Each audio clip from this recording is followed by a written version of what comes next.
অমাবস্যা ও বঙ্গোপসাগরের সৃষ্ট লঘুচাপের যৌথ প্রভাবে ফুঁসে উঠেছে বরগুনার সব নদ নদী। পায়রা বিষখালী ও বলেশ্বর নদীর জোয়ারের পানি স্বাভাবিকের চেয়ে অন্তত ৩০ সেন্টিমিটার ওপর দিয়ে প্রবাহিত হচ্ছে। এতে প্লাবিত হয়েছে জেলার নিচু ও চরাচল। সবচেয়ে বেশি দুর্ভোগে পড়েছেন বেড়িবাঁধের বাইরে থাকা বাসিন্দারা। এদিকে ফেরিঘাটের গ্যাংওয়ে তলিয়ে ব্যাহত হচ্ছে যান চলাচল। এ বিষয়ে আরও জানাতে বরগুনা থেকে যুক্ত হচ্ছেন সুজনা কোন। সুজন, আজকে আবহাওয়া পরিস্থিতি কি দেখছেন সেখানে? নির্মাঞ্চলের পানির কি অবস্থা?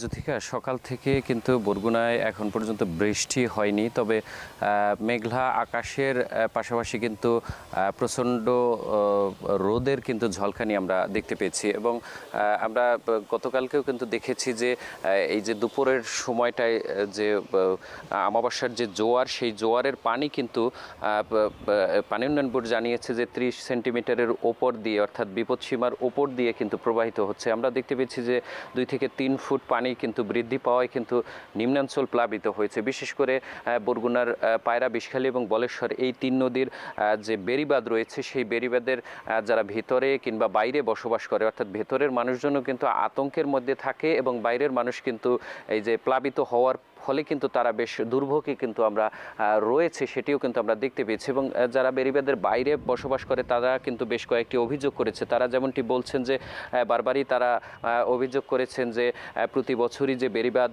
নির্মাণ করা হয়, সেই বেড়িবাঁধ কিন্তু এক বছরও টিকছে না, সেই বেড়িবাঁধ কিন্তু আবারও ভেঙে যাচ্ছে। তারা বারবারই বলছে যে একটি পরিকল্পিত বেড়িবাঁধ, অর্থাৎ বেড়িবাঁধ করার আগে যেটি ব্লক কিংবা জিওব্যাগ ফেলে সেই বেড়িবাঁধগুলো স্থায়ী যে নির্মাণ, সেই নির্মাণের দাবি কিন্তু তারা বারবারই করেছেন।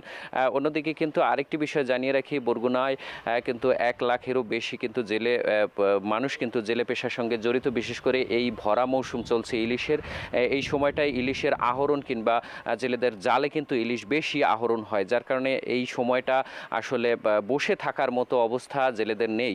এবং তারা যেমনটি বলছেন যে এই দীর্ঘ ৫৮ দিনের যে নিষেধাজ্ঞা, সেটি কিন্তু গত মাসেই কিন্তু শেষ হয়েছে।